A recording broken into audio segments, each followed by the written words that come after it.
नमस्कार विद्यार्थी मित्रांनो, डॉक्टर सुशील स्पॉटलाईट या आपल्या यूट्यूब चॅनलवर तुमचं सर्वांचं स्वागत आहे. 21 जानेवारी 2021च्या चालू घडामोडींचं विश्लेषण आपण बघणार आहोत. तत्पूर्वी डॉक्टर सुशील स्पॉटलाईटला टेलिग्रामवर फॉलो करण्यासाठी डिस्क्रिप्शनमधली लिंक तुम्ही वापरू शकता. फेसबुकवर आपला ग्रुप आहे, तिथेही फॉलो करू शकता. 10 फेब्रुवारी रोजी राज्यसेवा 2020 करता आपली कार्यशाळा असणार आहे आणि 14 मार्चच्या एक्झाम करता ती तुम्हाला आणि तिथून पुढं जे काही कंबाईन आहे त्याच्यासाठी हेल्पफुल होईल. 1 जानेवारी 2019 ते 31 मार्च 2019 होणाऱ्या सर्व महत्त्वपूर्ण घडामोडींचा त्याच्यामध्ये सकल आढावा आपण घेणार आहोत, है ना. सकाळी 10 ते संध्याकाळी 6. GS स्पॉटलाईट इयरबुक 2020 जे आहे लास्ट इयरचं, तर त्याची कॉपी सर्वांना मिळेल तिथं फ्री. आणि ज्या विद्यार्थ्यांना ती घ्यायची असेल त्यांनी 10 ते 5 या काळातसुद्धा संचेतीची जी बिल्डिंग आहे, संचेती हॉस्पिटल समोरची द युनिक अकॅडमीची, तिथून तुम्ही ती कॉपी कलेक्ट करू शकता. तुम्हाला नाव नोंदणी याच्याकरता आवश्यक आहे. आपल्या टेलिग्रामवर याचे डिटेल्स आहेत किंवा हे नंबर्स आहेत, त्याच्यावरही तुम्ही कॉल करू शकता. स्पॉटलाईट इयरबुक आणि स्पॉटलाईट MCQ बुकला तुमचा जो प्रतिसाद आहे त्याबद्दल मी आपला आभारी आहे. आणि के सागरचा जो नंबर आहे पोस्टलचा 9923906500, स्कॉलरचा नंबर आहे बघा 8446430119. ऑनलाईन पण पुस्तकं अवेलेबल आहेत. kesagarOnline.com, Amazon, Cart91, Flipkart. तुमचे जे रिस्पॉन्स आहे आणि जे फीडबॅक्स येत आहेत ते खरंच खूप म्हणजे एनर्जी देणारे असे आहेत. स्पॉटलाईट रायटिंग फोरम @gmail.com या मेल IDवर मेल करून तुम्ही स्पॉटलाईट रायटिंग फोरमच्या ॲक्टिव्हिटीजमध्ये एनरोल करू शकता. IAS करता daily answer writing, weekly GS एसे, MPSC करता मराठी इंग्रजी एसे. तसं आजची जी पहिली न्यूज आहे ती खूप महत्त्वाची, म्हणजे अमेरिकेच्या राष्ट्राध्यक्ष आणि उपाध्यक्ष यांचा काल शपथविधी झालेला आहे. कमला हॅरिस यांनी शपथ घेतलेली आहे आणि कमला हॅरिस आता उपाध्यक्षपदी आणि जो बायडन जे आहे ते अध्यक्षपदी तिथे विराजमान झालेले आहेत. 20 जानेवारी 2021 अमेरिकेचे 46वे अध्यक्ष म्हणून जोसेफ बायडन ज्युनियर, ज्यांना आपण जो बायडन म्हणतो ना, ते ॲक्च्युअल नाव आहे जोसेफ बायडन ज्युनियर. आणि अमेरिकेच्या 49व्या उपाध्यक्ष म्हणून कमला देवी हॅरिस यांनी आपापल्या पदाची शपथ घेतली.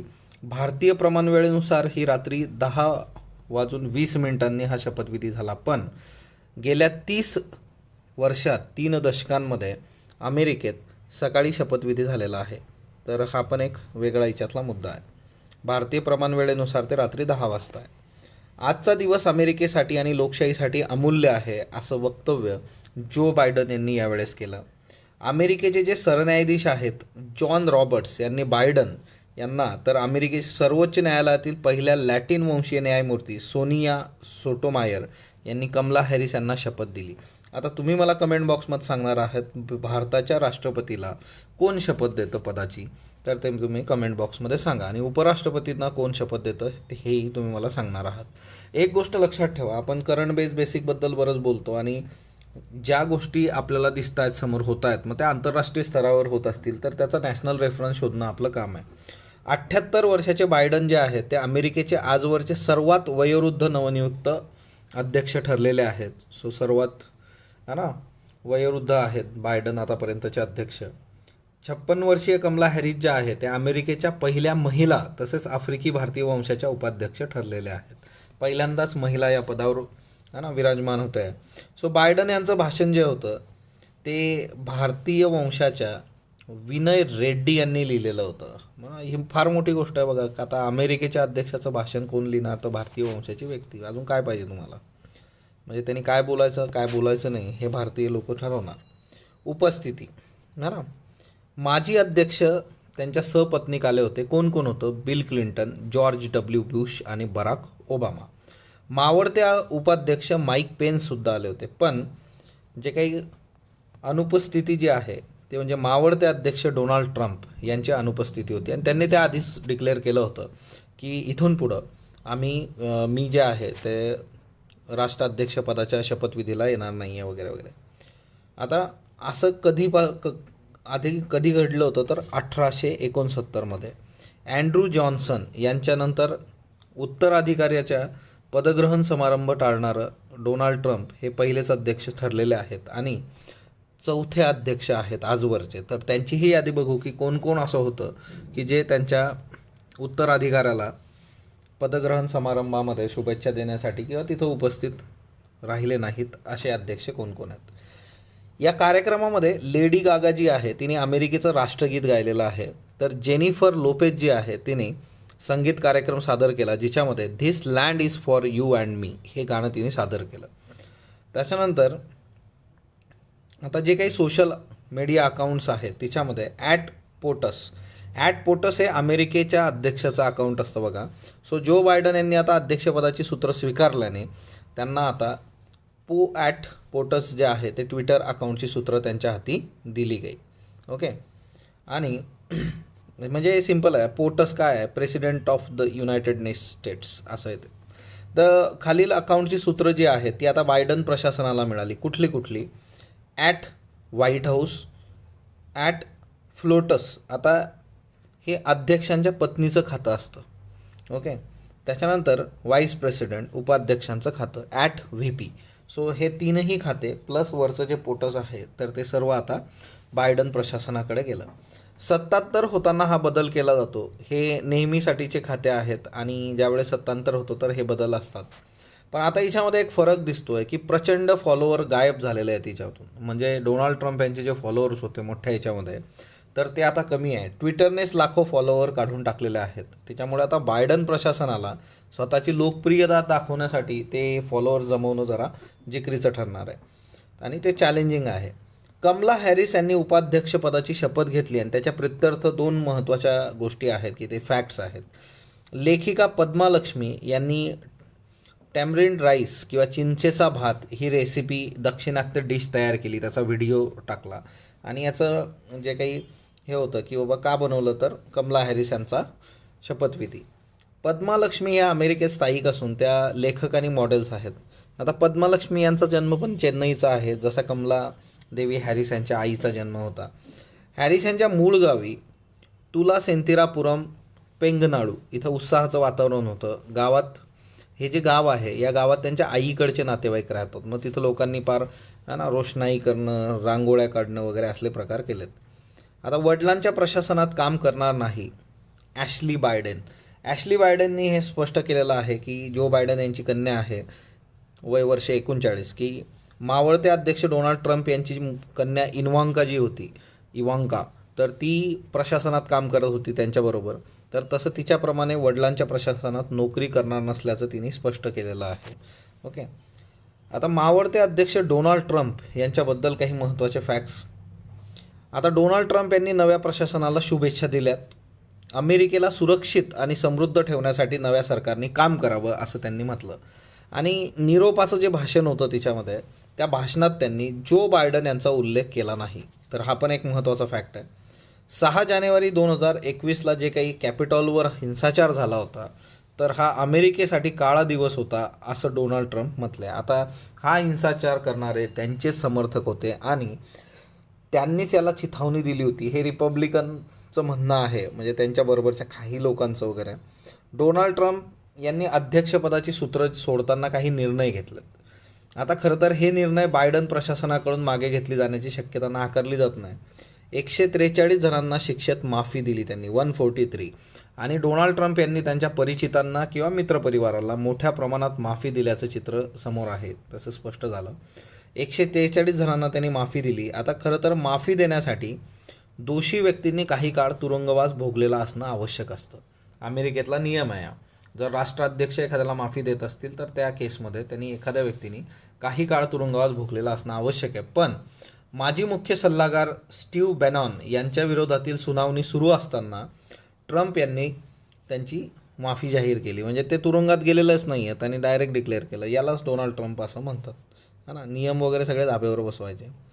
चीनवर आणखी निर्बंध लादलेले आहेत कारण चीनवरचा जो राग होता त्यांचा त्याच्यातून. मावळते परराष्ट्र मंत्री माईक पॉम्पिओ जे आहेत त्यांनी चीनवर वंशद्वेषाचा आरोप केला. आता चीनचा जो शिनजियांग प्रांत आहे तिथं अल्पसंख्याक मुस्लिमांचा वंशच्छेद करण्यात आल्याची टीका करताना यासाठी कारणीभूत असणारे जे अधिकारी आहे त्यांच्यावर निर्बंध जारी केले. आता खरं तर या अधिकाऱ्यांवर त्यांनी वेगवेगळ्या कारणाने आधीच निर्बंध लागू केलेले आहेत.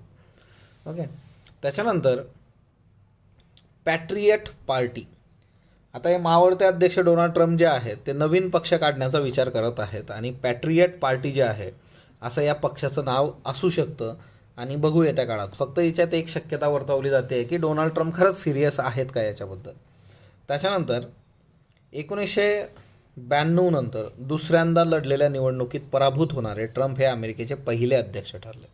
1992मध्ये जॉर्ज H.W. बुश हे दुसऱ्यांदा निवडून येण्यात अपयशी ठरले होते.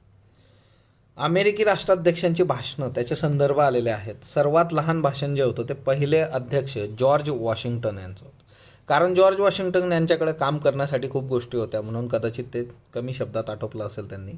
फक्त 135 शब्द 1793.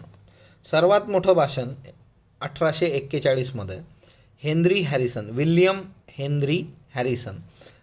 हेनरी हॅरिसन यांचं भाषण 1 तास 45 मिनटं चाललं होतं, जिच्यामध्ये जवळपास 8445 शब्द होते. कडाक्याच्या थंडीमध्ये हॅट आणि कोट यांचा पेहराव न करता त्यांनी भाषण केलं होतं आणि त्यांना नंतर निमोनिया झाला आणि अध्यक्ष झाल्यानंतर महिनाभरात त्यांचं निधन झालं. म्हणून माणसांनी जास्तीचं बोलू नये, कामावर फोकस करा. टी व्हीवरचं भाषण जे आहे पहिलं ते 1949 हॅरी एस ट्रूमन यांचं पहिलं भाषण जे होतं राष्ट्राध्यक्षपदाचं भाषण ते पहिल्यांदा टी व्हीवर दाखवण्यात आलं होतं. त्याच्यानंतर राष्ट्राध्यक्षाचा शपथविधी जो आहे तो 3 दशकात पहिल्यांदाच सकाळी झाला. ते मी तुम्हाला सांगितलं. आणि 127 वर्ष जुन्या बायबलवर हात ठेवून शपथ घेण्यात आली. आता ट्रम्प शपथविधीला नसणारे चौथे मावळते अध्यक्ष ठरलेत. आपण 1869चा रेफरन्स बघितला होता अँड्रू जॉन्सन यांचा. याच्या आधी 1801मध्ये जॉन एडम्स हे मावळते अध्यक्ष उपस्थित नव्हते राष्ट्राध्यक्षाच्या उत्तराधिकाऱ्याच्या त्यांच्या राष्ट्राध्यक्षाच्या शपथविधीला. 1829 जॉन ॲडम्स यांचा मुलगा जो आहे क्विन्सी ॲडम्स, तर हाही ॲब्सेंट होता. म्हणजे तुम्ही बघा की वडील आणि मुलगा पायावर पाय ठेवलेला आहे बापाच्या. 1869 अँड्रू जॉन्सन आणि 2021 डोनाल्ड ट्रम्प. सो हे 4 लोक आहेत की जे उत्तराधिकाऱ्याच्या शपथविधीला नव्हते. त्याच्यानंतर नेक्स्ट वन लेडी गागा तुमच्यासमोर आहे. लेडी गागानी या कार्यक्रमामध्ये अमेरिकेचं राष्ट्रगीत सादर केलं है ना. कॅपिटॉल इथे हा शपथविधी झाला आणि तिथं तिने केलं. आता बायडन प्रशासनातले जे शिलेदार किंवा मंत्रिमंडळ जे आहे त्यांचं, आता खरं तर हे सगळ्यात तुम्हाला लक्षात ठेवायचं नाही, पण महत्त्वाचे 3-4 मंत्री लक्षात ठेवा. अध्यक्ष जो बायडन, उपाध्यक्ष कमला हॅरिस. याच्यानंतर परराष्ट्रमंत्री लक्षात ठेवा अँटनी ब्लिंकन. आता हे परराष्ट्रमंत्री परत न्यूजमध्ये येत राहतील, यांच्याबरोबर आपण भेटत राहू, भेटीगाठी. जेनेट एलन अर्थमंत्री, मेरिक गार्लँड अटर्नी जनरल आणि संरक्षण मंत्री जे आहे जनरल लॉईड ऑस्टिन. तर हे 4 एक लक्षात ठेवा. बाकीचं मग बरीच टीम आहे. द हिंदूनी पण सगळं दिलेलं आहे. आता केंद्राने एक पाऊल मागे घेतलेलं आहे. कृषी कायद्यांना 1.5 वर्ष स्थगितीची तयारी दर्शवली आहे आणि शेतकरी उद्या निर्णय घेणार आहेत समिती वगैरे. पण याच्यामध्ये पण आहे की केंद्र सरकारचं आहे की परत एक बैठक होईल, समिती एक प्रस्ताव देणार, तो समितीचा प्रस्ताव मान्य जर केला शेतकऱ्यांनी तर केंद्र सरकार म्हणतं की आम्ही 1.5 वर्षासाठी हे कायदे स्थगित करू. आता बघूयात काय होतं, म्हणजे हे अजून अधांतरीच आहे. त्याच्यानंतर राज्यात स्टार्स प्रकल्पाची अंमलबजावणी होणार आहे. स्टार्स प्रकल्प आपण ऑलरेडी बघितलेला आहे आणि राज्यातलं शिक्षण पद्धतीचं अध्यापन, अध्ययन आणि त्याचे परिणाम याचं बळकटीकरण करण्यासाठी एज्युकेशनशी रिलेटेड आहे बघा स्टार्स प्रकल्प. आणि याच्यामध्ये महाराष्ट्रासह हिमाचल प्रदेश आहे, ओडिसा आहे, राजस्थान आहे, मध्य प्रदेश आणि केरळ, एकूण 6 राज्य आहेत. परफॉर्मन्स ग्रेडिंग इंडेक्स या कामगिरीच्या आधारावर ही निवड करण्यात आलेली आहे. म्हणजे ही 6 राज्यच का स्टार्ससाठी निवडली, सो परफॉर्मन्स ग्रेडिंग इंडेक्सद्वारे निवडलेली आहे. कारण हा प्रकल्प या राज्यातील शिक्षण क्षेत्रासाठी उपयुक्त असल्याने मग ते निर्णय घेण्यात आले. आता ही योजना जी आहे याच्यात केंद्र सरकार 60%, तर राज्य शासन जे आहे ते 40%, म्हणजे 60-40 असं हे सगळं कॅल्क्युलेशन आहे फंडिंगच्या बाबतीत. आता याच्यामध्ये जो मुद्दा आहे की हा स्टार्स प्रकल्प 2020-21 ते 2024-25 या कालावधीसाठी आहे, म्हणजे 5 वर्षाचा कालावधी आहे. दुसरी महत्त्वाची गोष्ट की हिच्यामध्ये काय आहे की पूर्व प्राथमिक ते 12वी पर्यंतच्या विद्यार्थ्यांना दर्जेदार शिक्षण देणं, नियमित गतिशील प्रयत्नांनी अध्ययन निष्पत्ती सुधारण्यावर भर देणं, योग्य आणि एकात्मिक शिक्षण देणं. शेवटी काय आहे, शिक्षणाची क्वालिटी वाढवणं, शाळांच्या प्रशिक्षण, शैक्षणिक गुणवत्ता सुधारणे, शैक्षणिक सुव्यवस्था पारदर्शक बनवणे वगैरे वगैरे. सो गुणवत्तापूर्वक शिक्षण. जॅकमा समोर आलेले आहेत एका व्हिडिओमधून. गेल्या 2.5 महिन्यामध्ये जॅकमा बेपत्ता आहे अशा न्यूज येत होत्या. अलिबाबा अँड ॲट समूहाचे माजी कार्यकारी अध्यक्ष आणि चीनमधले प्रसिद्ध उद्योगपती जॅकमा जे आहे ते बेपत्ता नसून 20 जानेवारी 2021 रोजी ते एका चित्रफितीद्वारे समोर आलेत. 24 ऑक्टोबर 2020 शांघाय परिषदेमधल्या भाषणामध्ये त्या जॅकमा यांनी नियामकांवर टीका केली होती. म्हणजे जे काही नियम वगैरे आहेत उद्योगधंद्यांच्या बाबतीत वगैरे जे काही रेस्ट्रिक्शन टाकले जात आहे गव्हर्नमेंट त्याच्यावर टीका केली. आणि त्यानंतर नियामकांनी ॲट समूहाचा शेअर बाजारातला प्रवेश रोखला. जॅकमा यांच्यावर जी काही कारवाई झाली त्या कारवाईमधून उद्योजकांना नियमांच्या पुढे जाऊ द्यायचं नाही असा चंग सत्ताधारी कम्युनिस्ट पक्षाने बांधल्याचे संकेत देण्यात आले. मग कम्युनिस्ट पक्ष आणि त्याची जी काही एकाधिकारशाही चीनमध्ये आहे ती सर्वश्रुत आहे. आता जॅकमा जे होते हे बराच काळ मग त्यानंतर प्रसिद्धी माध्यमांपासून दूर होते. सार्वजनिक क्षेत्रात त्यांचा वावर दिसला नाही, त्यामुळे ते बेपत्ता आहे अशी चर्चा सुरू झाली होती. पण 20 जानेवारी रोजी ऑनलाईन कार्यक्रमातून हजारो चीनी शिक्षकांना त्यांनी मार्गदर्शन केलं. ग्रामीण भागात शिक्षण क्षेत्रात भरीव काम करणाऱ्यांचा गौरव करण्यासाठी दरवर्षी होणाऱ्या कार्यक्रमात ते आवर्जून सहभागी होतात. त्यामुळे मग आता हे क्लिअर आहे की जॅकमा आहेत बाबा. 26 जानेवारीच्या राजपथावरील संचलनात संत मेळा हा आपला चित्ररथ असणार आहे. त्याचं नागपूरचे राहुल धनसरे हे काम करत आहेत. पण बघूयात म्हणजे एकंदरीतच 26 जानेवारीच्या वेळेस काय काय होतं कशा पद्धतीने होतं तर ते एकच याच्यात आपण बघू रेफरन्सेस जे आहेत. एक युगांडा संबंधीची न्यूज आहे बघा. युगांडाच्या बाबतीमध्ये हा लेक व्हिक्टोरिया लक्षात ठेवायचा. युगांडा, केनिया आणि टांझानिया हे 3 देश आहेत. ज्या 3 देशांच्या सीमेवर हा लेक व्हिक्टोरिया आहे. युगांडामध्ये एकंदर जी काही एकाधिकारशाही आणि ज्या पद्धतीने काम चालतं आहे राजकीय त्याच्यामुळे ते न्यूजमध्ये आहे. आणि त्याचा एक आपल्याकडे आर्टिकल आहे की युगांडा जे आहे तर तिथं परत 5 वर्षासाठी 14वी जी काही प्रेसिडेन्शियल इलेक्शन होते जानेवारीमध्ये झालेत तर तिच्यामध्ये योवेरी मुसेवेनी जे आहेत तर ते परत निवडून आलेले आहेत. आणि हे 1986 पासून सत्तेत आहेत. आणि परत आता 2021 ते पुढची टर्म ते घेणार. ही 14वी प्रेसिडेन्शियल टर्म तिथली होती. आता योवेरी मुसेवेनी जे आहेत यांना असं म्हटलं जातं आहे की 59% वोटिंग झालं. तर यांचे जे रायव्हल होते रॉबर्ट क्वॅगुलानी तर यांना 34% मतदान झालेलं आहे. आता हे जे रॉबर्ट कॅगुलानी हे एक पॉप म्युझिशियन आहेत आणि त्यांना बॉबी वाईन या नावाने जास्त ओळखलं जातं बघा, बॉबी वाईन. आता बॉबी वाईन यांनी आरोप केलेला आहे की हे जे मतदान झालेलं आहे याच्यात सरकारने गैरव्यवहार केलेला आहे. मग आता बॉबी वाईन यांना हे सिद्ध करण्यासाठी 15 दिवसाचा कालावधी असतो. ओके, 15 डेज युगांडामधला नियमच आहे. त्या कायद्यानुसार जर तुम्हाला काही आक्षेप घ्यायचे असतील तर ते तुम्हाला 15 दिवसात सिद्ध करावे लागतात. पण हे जे योवेरी मुसेवेनी आहेत की जे प्रेसिडेंट आहेत वय वर्ष 76 यांनी काय केलेलं आहे की या बॉबी वाईन यांना घरामध्ये कैद करून ठेवलेलं आहे ना, हाऊस अरेस्ट केलेलं आहे. आणि यांचे सहकारी आहेत त्यांना पण हाऊस अरेस्ट करून ठेवलेलं आहे. म्हणजे बघा पुतीनच्या बाबतीत आपण जे बघितलं होतं की पुतीन सत्तेत आहे आणि त्यांना जे विरोधक आहेत त्यांच्यावर या ना त्या प्रकारे काहीतरी ॲक्शन घ्यायची आणि त्यांना दाबून टाकायचं, तसाच प्रकार हा इथं दिसतो. आणि त्याच्यामुळे 15 दिवसात हे शक्यच नाही बॉबी वाईन यांना की ते सिद्ध करतील. आणि मग तिच्यामुळे है ना कायदा एकीकडे आहे पण तुम्ही 15 दिवसात सिद्ध नाही केलं तर संपलं सगळं. तर हा एक मेजर इश्यू आहे. आणि दुसरी महत्त्वाची गोष्ट जी आहे की एकंदरीतच जे काही तिथली युगांडामधली परिस्थिती आहे ती खूप काही चांगली नाही आहे. आफ्रिकेतला देश आहे है ना.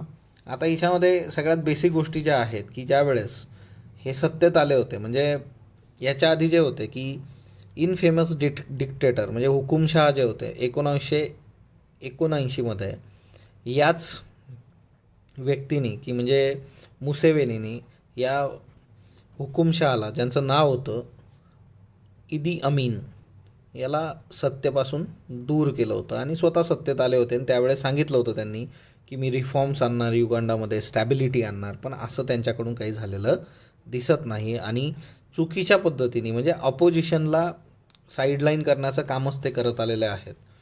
त्याच्यामध्ये त्यांनी दुसरी एक महत्त्वाची गोष्ट जी केली की 2005मध्ये त्यांनी चेंजेस केले. म्हणजे पुतीनचे रिफ्लेक्शन्स आहेत. हे काय केलं त्यांनी की संविधान बदललं आणि तिच्यामध्ये प्रेसिडेन्शियल टर्मचं जे लिमिट असतं ते काढून टाकलं त्यांनी. म्हणजे किती वेळा प्रेसिडेंट होता येतं तुम्हाला. जसं अमेरिकेमध्ये तुम्हाला 2 वेळा होता येतं, तसं तिथलं जे लिमिट होतं युगांडातलं ते यांनी काढूनच टाकलं. म्हणजे पुतीनने काय केलं, पुतीनचा कार्यकाळ होता 2024पर्यंतचा, तो पुतीननी चेंजेस करून 2036पर्यंतचा करून घेतलेला आहे. दुसरी एक गोष्ट यांनी केली की 2017मध्ये यांनी परत चेंजेस केले की प्रेसिडेंटसाठीचं मॅक्झिमम एज जे होतं युगांडामध्ये ते होतं 75 वर्ष.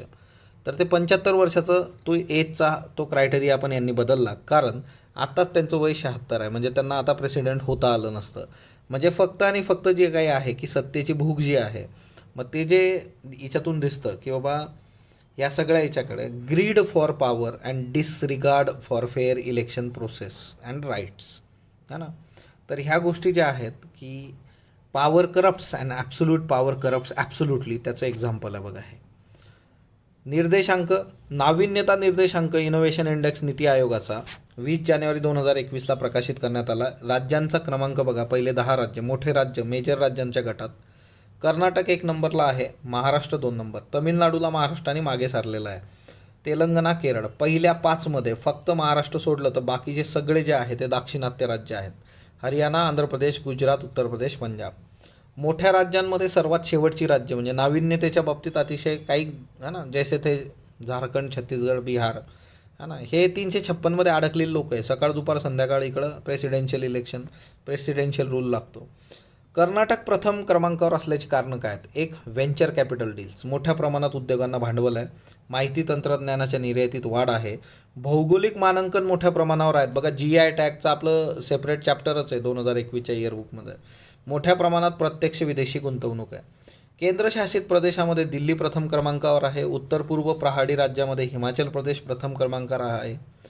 नाविन्यता निर्देशांकाचा उद्देश काय आहे, तर भारतातील नाविन्यतेचे मूल्यमापन नियमितपणे करणं. गुजरातमध्ये ड्रॅगन फ्रूटचं नाव कमलम असं ठेवण्यात येणार आहे, कारण ड्रॅगन फ्रूटचा जो आकार आणि स्वरूप आहे ते कमळासारखं आहे असं या सरकारला वाटतं, आणि ड्रॅगनचं नाव हे चीनचा संदर्भ घेऊन येतं असं गुजरातचे मुख्यमंत्री म्हटलेत. गुजरातचा कच्छ, नवसारी आणि इतर प्रदेश जो आहे तिथंसुद्धा ड्रॅगन फ्रूटची शेती केली जाते. देशात विक्रमी 1,85,000 मेगावॅट वीज मागणीची नोंद करण्यात आली, आणि याच्यावरून हे क्लिअर झालं 20 जानेवारीला की आपली जी काही अर्थचक्र आहे ते पूर्वपदावर येत आहे, कारण वीज मागणी वाढली म्हटल्यानंतर कामं सुरू झालीत बाबा. कालचे प्रश्न बघा, चीनद्वारे अरुणाचल व आसाममध्ये गाव निर्माण केलं झालं, तर फक्त अरुणाचलमध्ये गेला, आसामचा संदर्भ नाही आहे त्याच्यामुळे चुकीचं आहे. अरुणाचलमधील सुबनसिरी जिल्ह्यामध्ये केतसुरचू नदीच्या किनारी भारतीय सीमेच्या आत चीनचं गाव आहे, सो ब योग्य. संयुक्त राष्ट्राद्वारे साथरोग सज्जता आंतरराष्ट्रीय दिन कधी साजरा केला जातो, तर हा जो दिन आहे तो डिसेंबरमध्ये साजरा केला जातो, आणि ती जी तारीख आहे 27 डिसेंबर. ॲनाफायलॅक्सिस लसीकरणाचे जे काही दुष्परिणाम आहेत किंवा त्याचे जे काही ॲलर्जी आहे त्याला म्हटलं जातं. महाराष्ट्रात 18 जानेवारी 2021पासून रस्ते सुरक्षा आठवडा सुरू झाला. हा 30वा नाही 32वा आहे, त्याच्यामुळे हे स्टेटमेंट चुकीचं आहे आणि फक्त अयोग्य आहे. व्हर्टिकल चार्ली कशाशी संबंधित आहे, तर विमानाशी संबंधित आहे. विमान ज्या पद्धतीने उडतं तिच्यातला हा एक प्रकार आहे. 20 जानेवारीचे प्रश्न बघा, खालीलपैकी कोण संत ज्ञानेश्वरांच्या साहित्यावर राष्ट्रसंत तुकडोजी महाराज नागपूर विद्यापीठाने डिलीटच्या सर्वोच्च पदवीने सन्मानित कराव्या लागणाऱ्या देशातील एकमेव महिला आहेत. इंदिरा संत, डॉक्टर जुल्फी शेख, कुसुमावती देशपांडे, गौरी देशपांडे. वैदेही रेड्डीबद्दल बिनचूक विधान निवडा. 2014मध्ये राष्ट्रीय स्तरावरील गुगल डूडल स्पर्धा जिंकली होती. अमेरिकेच्या राष्ट्राध्यक्षपदाच्या निवडणुकीत वैदेहीची चित्रकृती वापरण्यात आली. अमेरिकेतील कॉर्नल विद्यापीठाची 2 कोटी रुपयांची शिष्यवृत्ती मिळवणारी पहिली भारतीय विद्यार्थिनी होय. फक्त ब. V Shanta, doctor V Shanta खालीलपैकी कोणत्या आजाराशी संबंधित आहेत. कर्करोग, मधुमेह, रक्तदाब, हृदयरोग. चौथा प्रश्न, नेताजी सुभाषचंद्र बोस यांची जयंती पराक्रम दिन म्हणून साजरी करण्याचा निर्णय घेण्यात आला. 23 जानेवारी 2021 ही नेताजी सुभाषचंद्र बोस यांची 125वी जयंती आहे. फक्त अयोग्य, ब योग्य, अब योग्य, दोन्ही अयोग्य. तमिळनाडूत महाराष्ट्राचा दुप्पट स्वायत्त महाविद्यालय आहेत. महाराष्ट्रात सावित्रीबाई फुले पुणे विद्यापीठात सर्वाधिक स्वायत्त महाविद्यालये आहेत. फक्त अ बिनचूक, फक्त ब बिनचूक, दोन्ही बिनचूक, दोन्ही चूक. याची उत्तर तुम्ही कमेंट बॉक्समध्ये देणार आहात. स्पॉटलाईटला जो तुम्ही प्रतिसाद देता त्याबद्दल मी आपला आभारी आहे. स्पॉटलाईटला लाईक करा, शेअर करा, सबस्क्राईब करा. धन्यवाद विद्यार्थी मित्रांनो.